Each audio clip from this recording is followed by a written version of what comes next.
Olá, você está no canal AltTab, quem fala com você aqui é o Dan Ferreira. Seja bem-vindo a mais um vídeo.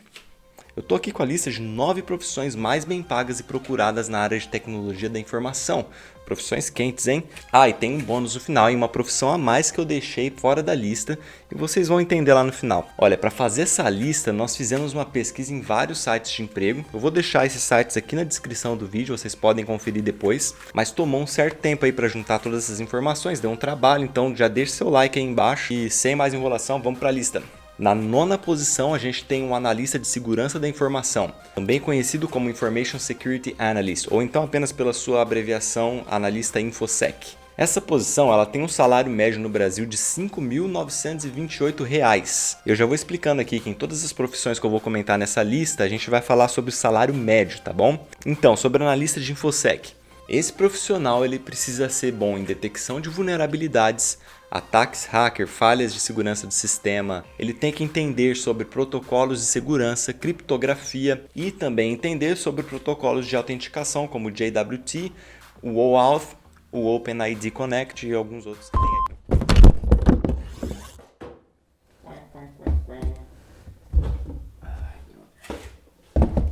Algumas empresas que contratam nessa área são a IBM, a Stone e a XP Investimentos. Na oitava posição temos o desenvolvedor back-end. Bom, aqui vai depender muito da linguagem de programação, mas uma média geral aí dos desenvolvedores back-end no Brasil, eles vão receber em torno de R$ 9.696 por mês. Bom, se você não sabe o que é back-end, front-end, full stack seria a junção dos dois, uma forma bem simplista. Basicamente, o desenvolvedor back-end é quem lida com toda a lógica que está lá no servidor, por trás das cortinas, por assim dizer.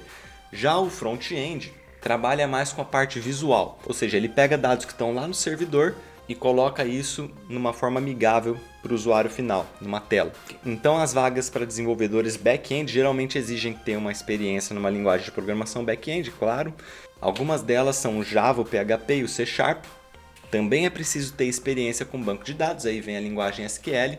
E um adicional seria se esse profissional tivesse experiência com DevOps, com métodos ágeis, com Docker, containers, entre outras coisas. Tá aí uma curiosidade, o desenvolvedor front-end no Brasil, ele não está nessa lista aqui, viu? Mas a média de salário dele no Brasil é de R$ 4.580. Já o full stack tem uma média de R$ 6.300 por mês. Eu não coloquei nenhum desses outros dois na lista porque eu quero mais abordar outras áreas diferentes. Em sétimo lugar temos o Scrum Master, que é uma posição completamente relacionada à metodologia Scrum. A metodologia Scrum é basicamente uma forma de organizar equipes para poderem entregar um produto de forma incremental. Só isso já é assunto para um próximo vídeo separado. Coloca aqui no comentário se você quer ver esse vídeo. O Scrum Master ele atua como um líder de equipe. Esse cara é responsável por remover qualquer impedimento que surja e não deixar que nenhum membro da equipe fique travado. Para isso, ele precisa ter um ótimo conhecimento sobre a metodologia Scrum, obviamente, ter uma ótima comunicação com a equipe e ser um ótimo líder, além de ter um conhecimento técnico sobre todas as áreas do ciclo de desenvolvimento de software. Existem certificações para Scrum Master, mas isso não é obrigatório para você trabalhar como Scrum Master em todas as empresas. Muitas empresas contratam mesmo sem ter a certificação. Algumas empresas que contratam Scrum Master são a Totvis, a IBM, a Concrete Solutions, a Vivo e a Netshoes. Na sexta posição a gente chegou na minha área de DevOps. Para quem não sabe, eu trabalho nessa área também. O engenheiro DevOps trabalha com processos e ferramentas que permitam a entrega e integração contínua de software. O que é isso? Bom, nas metodologias ágeis de desenvolvimento de software, o Scrum é uma delas, que a gente comentou agora há pouco, alguns dos conceitos que caracterizam essas metodologias são o Continuous Delivery, que é o CD, por português entrega contínua, e o Continuous Integration, que é o CI, integra contínua em português. E só esses dois conceitos já dá também conteúdo para um vídeo separado, tá?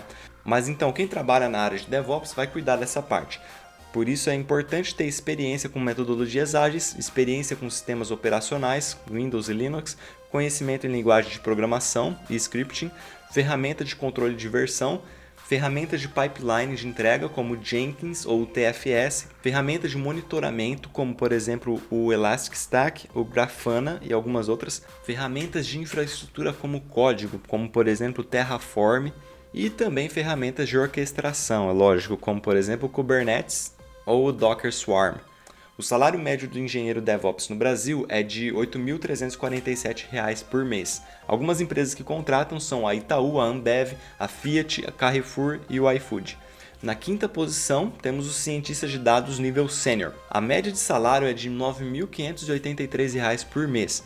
Esse profissional ele precisa ter uma base forte em matemática, principalmente na área de estatística. Ele também tem que ser bom em programação e em banco de dados. Na parte de programação, algumas das linguagens mais usadas por cientistas de dados são o Python e o R. Também é importante ter muito conhecimento em Machine Learning para essa área.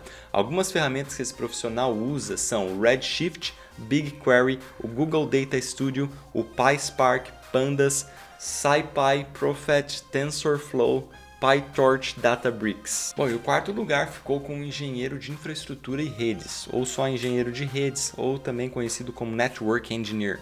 O engenheiro de rede é responsável por manter e administrar redes de computadores, implementar medidas de segurança, plantar, alterar e configurar componentes de hardware na rede, monitorar o desempenho, coordenar o acesso aos recursos da rede. O engenheiro de redes tem um salário médio no Brasil de R$ 9.983 por mês.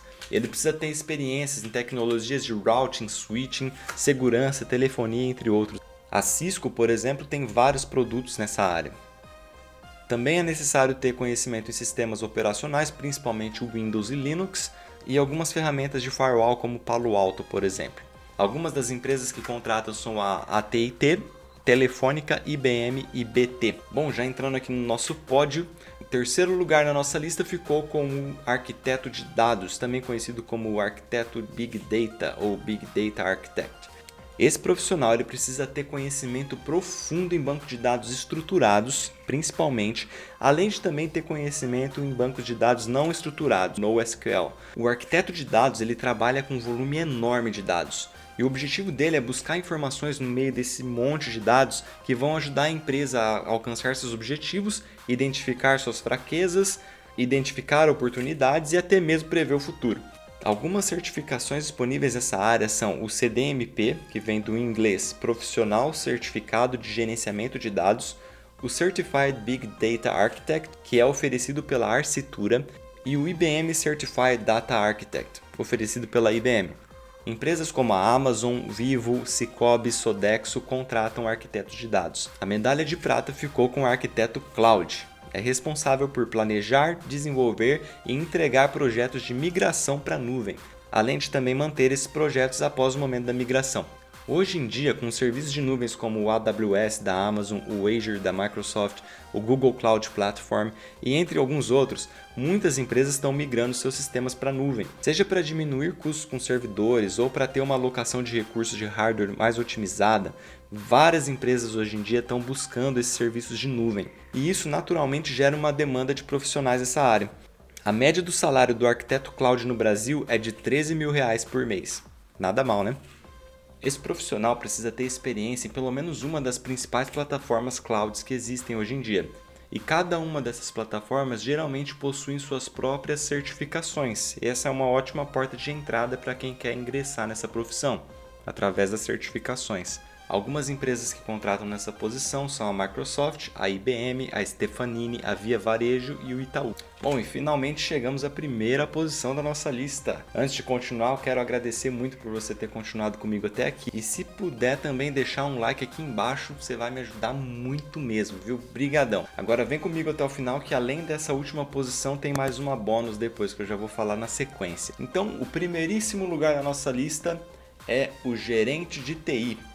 Sim, nesse caso, o profissional precisa ter experiência e qualificação na área de gestão. Precisa ser um ótimo líder, além de ter pelo menos o conhecimento básico de todas as áreas que a gente conversou aqui, afinal é ele que vai estar gerindo essas pessoas. No Brasil, o gerente de TI já com mais experiência tem um salário médio de R$ 16.500 por mês. Suas principais atribuições são planejar e administrar os processos de TI, garantir que a TI esteja alinhada com as estratégias da empresa, gerenciar a equipe de TI, desenvolver o planejamento estratégico de TI e entre outras. As empresas que contratam são várias, eu vou deixar aqui alguns exemplos na tela. Bom, e finalmente a posição bônus é o diretor de TI. também conhecido como CTO, Chief Technology Officer. Basicamente, as atribuições são muito semelhantes à do gerente de TI, mas ele está um nível acima na hierarquia. E esse profissional lida mais com questões estratégicas da empresa. Geralmente, os gerentes de TI na empresa reportam para o diretor de TI, ou o CTO. Seja lá como chamam esse cargo, mas é basicamente o mesmo. Dependendo da empresa, se for uma empresa do setor de tecnologia, por exemplo, a pessoa que ocupa esse cargo pode ser o próprio diretor-geral da empresa. Já em organizações maiores, geralmente a pessoa que ocupa esse cargo pode ser também um vice-presidente da empresa, por exemplo. E o salário médio de um diretor de TI no Brasil é de cerca de R$26 mil por mês. Só que isso varia muito dependendo da empresa mesmo. E na grande maioria dos casos, essa posição tem uma porcentagem relevante na participação dos lucros da empresa, que dá aí uma boa bolada uma vez por ano, pelo menos. Bom, pessoal, é isso aí por hoje. Agradeço muito vocês estarem até aqui. E diz aí o que você achou dessas profissões, desses salários. Você trabalha em alguma dessas profissões? Gostaria de trabalhar? Deixa aqui os comentários, quero ouvir de você. É isso aí, muito obrigado, te vejo no próximo vídeo e tchau!